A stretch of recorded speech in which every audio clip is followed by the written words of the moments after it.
College Station. I'm Grace Hollowell, and today I'm joined by Tanya Smith, our City Secretary for the City of College Station. Hi, Tanya. Hello. Welcome to the show. Thank you. We've had our Deputy City Secretary on in the past, Ian, but we have you here today to talk about a lot of exciting things. It is National Voter Registration Day coming up, which is very important, as well as it is time for our citizen boards, committees, and commissions. Sign-ups there starting soon. But let's kind of start things off by getting a little background on you and what you do. If someone hears the term city secretary, it might not be clear what all you're responsible for because you do a lot. Yes. So let's kind of start off by talking about what it is that you do. Well, of course, I'm the city secretary. I was appointed by council.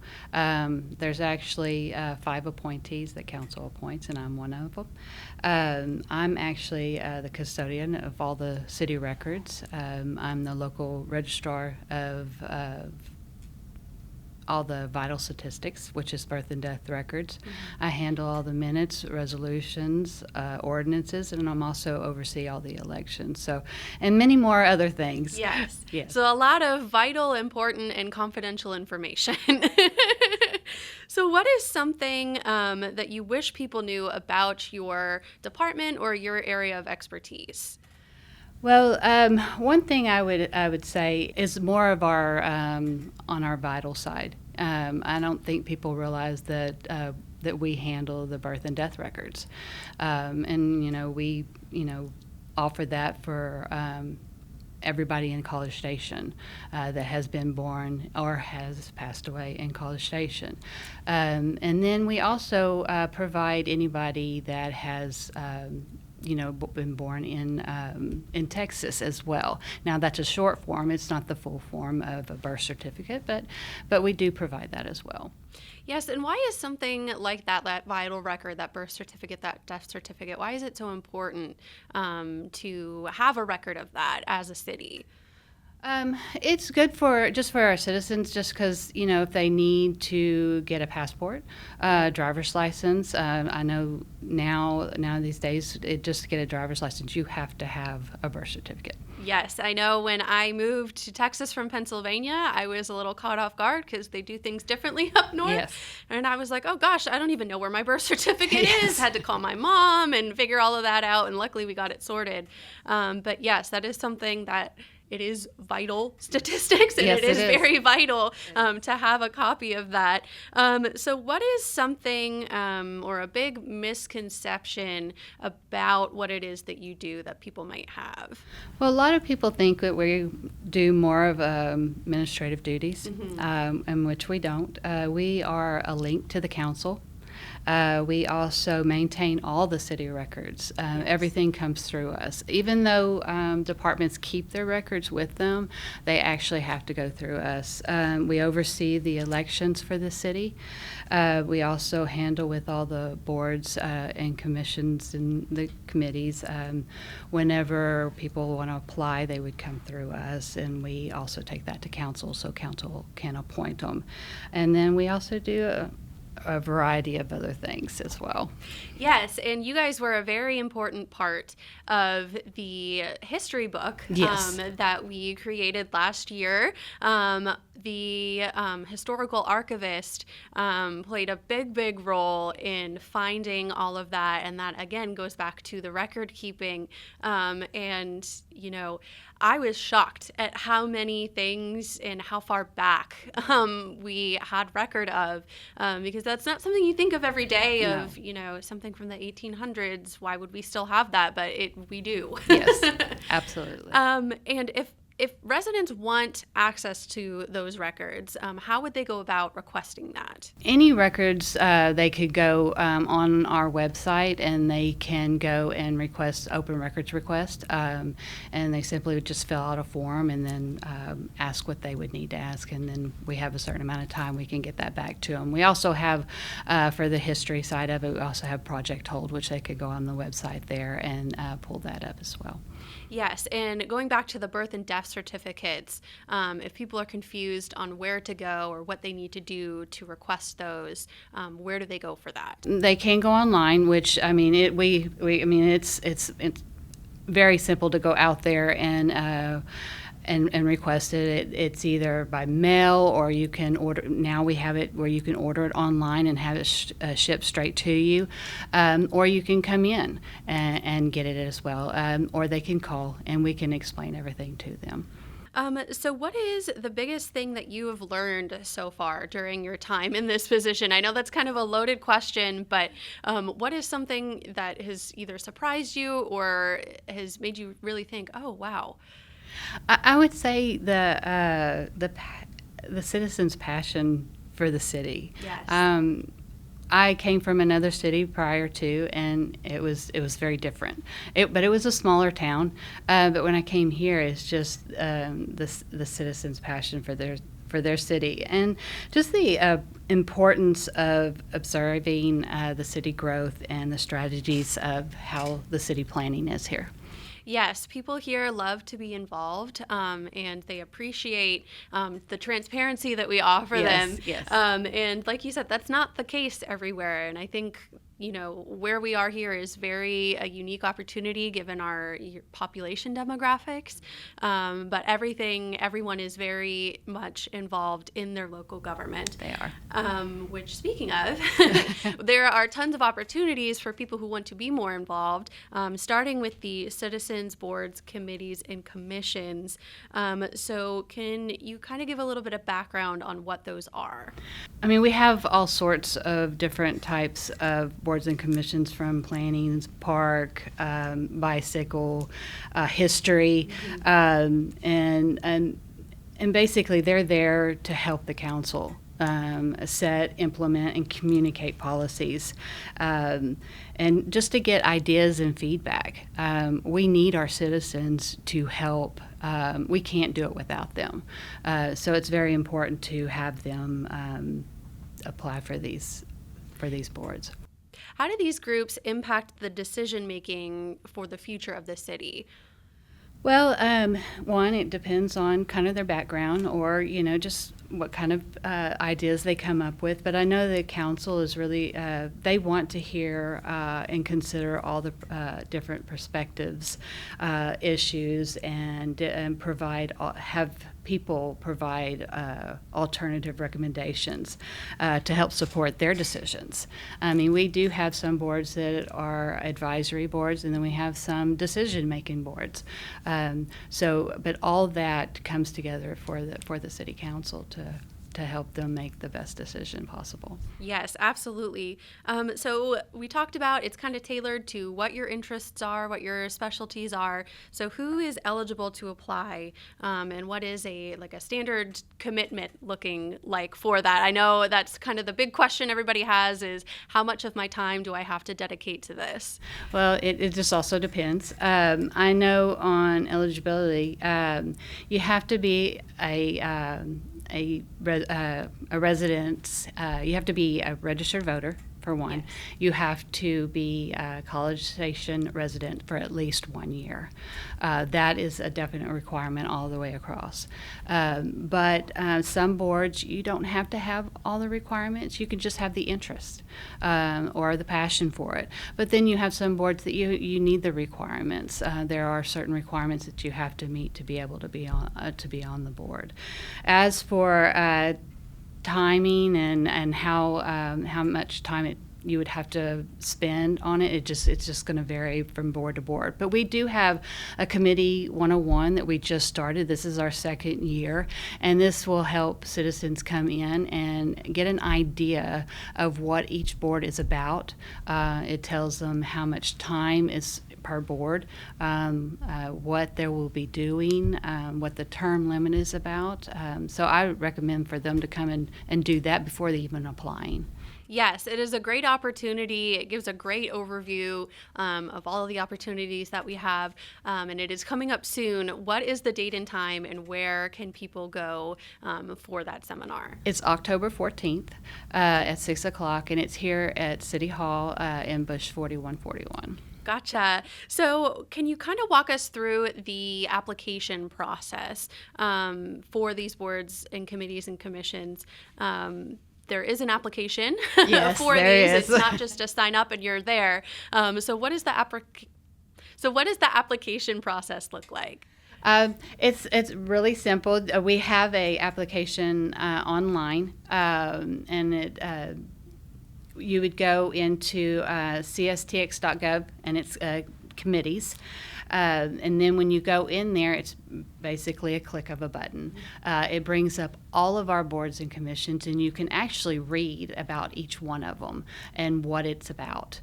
And then if it piques your interest, if you didn't get to come to the Committee 101 and it piques your interest, then you can, there's a little button, it says apply. And it brings up the form. And in this form, you can actually choose up to 4 different committees. And you would just kind of rank them which one you would choose first or whatever, but you can do it all in one application. You can upload your resume or any other documents that you choose that may help you, win over the council. And then there's other questions, and depending on which committee it is, there may be different questions. And then you just hit submit, and you will get a confirmation email saying that you have submitted it. The council will do some appointments in January of every year. So starting the year fresh with a new committee.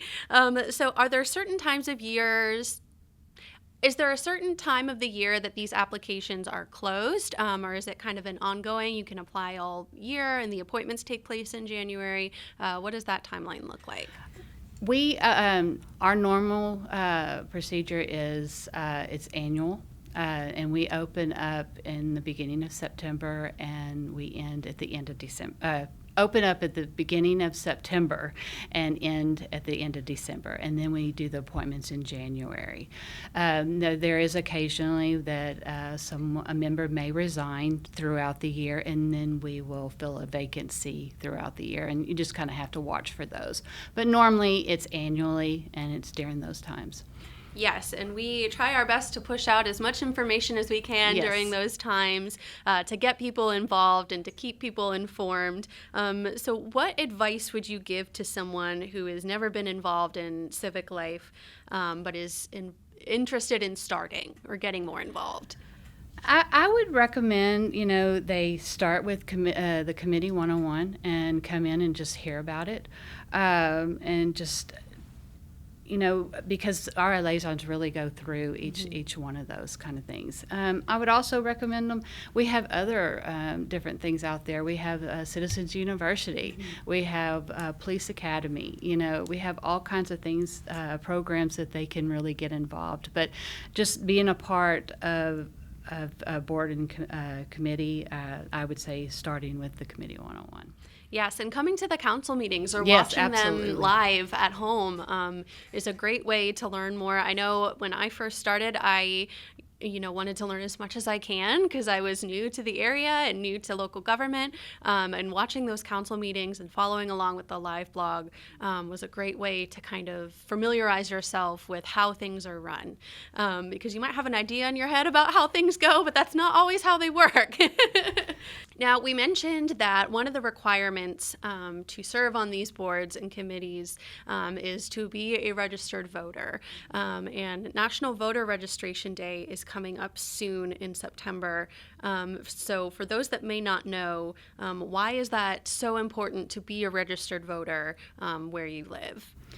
Well, to be a registered voter is, so you can get out there and vote, especially in your local races. And so that's really important. And with national registered voters, that day is to help promote awareness for our registered voters.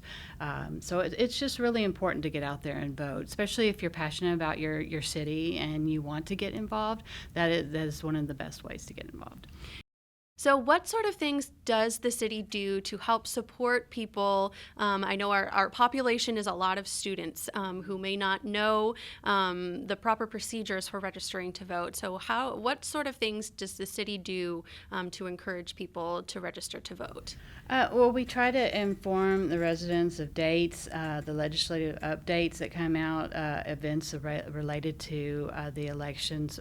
We try to get it out there as much as possible on on social media. I know we work very well with the county. We actually contract with the county with our elections as well. And so between all the entities that are involved, we try to push as much as we can on social media to get information out there and posted and as much as we can. Yes, and that is something that, it is every voter's responsibility to stay informed and read up on the candidates and check their voter registration status. So what are some of the easiest ways that residents can check their voter registration status and get registered if they are not registered? Well, they can go online to brazosvotes.org and they can check their status there. They can also contact the Brazos Election Administration. And I could give that number out if you'd like. It's 979-361-5770. They can contact them and they can give them that information as well. But I would say just a little more information and to get more in depth with it is if they are a Texas a registered voter and they just moved to Bryan College Station and they hadn't had time to change their registration by the time the deadline does come, they can vote a limited ballot. But the thing with that, is with a limited ballot, everything with that's on the Brazos County ballot is going to be basically the same as what was on their precinct, their other precinct. The limited ballot also will transfer their registration from their other county to this county, so that will help there. But with a limited ballot, you can only do it during early voting, and you can only do it at one election location, and that is at the Brazos County Election Administration Office. You cannot do a limited ballot anywhere else. So we have 5 locations during early voting, and you can only do it at one location. And then also, too, if you are not a registered voter in the Brazos County and you wait until Election Day to try to come and vote, you can do provisional. But provisional doesn't always count. Right. And especially if you are trying to vote in this county and you are from another county, and so that makes it very difficult. Registration is open, and it's open all the way until October 6th. So I'd say, if you can do it now. Yes, take care of it as soon as possible. Yes, Don't absolutely. Don't wait until Election Day or the day before. I know it's not something that you would think of every morning when you wake up, when you brush your teeth or take a shower. Is my voter registration current? But definitely set a reminder on your phone to get that taken care of, or at least check the status of your registration. And why is it so important, especially for younger residents or newer voters, to keep their registration current? It's important because, one, is like I said, with a limited ballot, you can only vote in one place. Mm-hmm. A provisional doesn't always count. And then if you don't keep up with it and you realize, oh my goodness, it's expired, and it's already past the deadline, and sometimes they'll just say, oh well, I just can't vote, and then they don't get out there and vote at all. So it's just really important to just keep up with it. You can do it online. You can re-register online, or you can call in. Yes, I know I have a reminder in my phone for what I do is whenever my car registration is due, I check my voter registration at the same time to kind of tick 2 things at once. So what deadlines should voters keep in mind ahead of the upcoming elections? Well, voter registration is currently open right now, and it will go until the last day is October 6th. Right before early voting starts. Early voting begins October 20th through the 31st, and of course Election Day is November 4th. We do have 5 early voting locations and 28 Election Day locations, and we do have vote centers, so you can vote anywhere. It's not by precinct. If you have any questions about anything, you can either call the Brazos County Administration Office, or you can go to brazosvotes.org boardsandcommissions.org that has all the information you can ever possibly need, has all your dates, it has your sample ballots, it has everything that you can possibly need, where you can register there, you can see your register status, all that information. Yes, and another important aspect of this, people who may have a disability, they may not think that they can vote or that their ballot will be accessible to them. Are there accommodations for people who need them? There is, and actually right now the applications for ballot by mail they're currently accepting those. To qualify for a vote by mail, you have to meet certain criteria. You must be at least 65 years or older, disability, out of the country or expecting birth within 3 weeks of the election day, or confined to jail. If you claim an exemption of being out of the country, you have to have it mailed to that address outside of the country. You also have the option of if you want to vote at a precinct. Or at a location, they do have where you can pull up in a car and they can walk out a machine to you to where you can actually vote. Yes, so there are many ways to get people to vote. Yes, absolutely. I know my good friend, my college roommate, she was working for a nonprofit in Africa during the election time, and she was over there for many months, but she got her ballot sent to her in Kenya and then sent it off and was able to vote, and her vote counts. So, do what you need to do to be able to exercise your right to vote. So thank you so much, Tanya. Where can people go to find out more about the boards and commissions as well as the elections? On boards and commissions, they can go on our city website, and they can also contact us, and we can help give them that information and guide them. But cstx.gov, committees, and they can go out there and just a click of a button and apply. And elections, they can go to Brazos votes.org. They can even go to our website, and it'll guide them to there as well. They could go to cstx.gov elections, and we have that information as well, this link. We are not having an election this year, but we still provide the information that can guide them to the Brazos votes. Well, before we go, we have a quick game of this or that questions, all related to the boards and commissions and voting. So are you ready? I'm ready. Okay. Would you prefer to serve on a board that meets in the early morning or late evenings? Well, I serve on one, and I go to the late evenings. But if I had to choose, it would be early mornings. Yes, I think the same for me too. Do you prefer a paper agenda packet or a digital agenda packet? Digital. Okay. Do you prefer reading the meeting minutes or attending the meeting live? Well, right now I do both. But as of right now, if I had to choose, I probably would read them. Okay. That's just me. Yeah. And do you prefer voting early or on election day? I actually do election day. I like doing election day. I'm actually already here election day, so I'm always the first. I love being the first one in there. line. Yes. And then finally, do you prefer encouraging a friend to register to vote or encouraging them to apply for a board or committee? I would say both. Okay, yeah, Yes. both. Good Yes. answer. Well, thank you so much for being Thank here you. today. And that's what's up.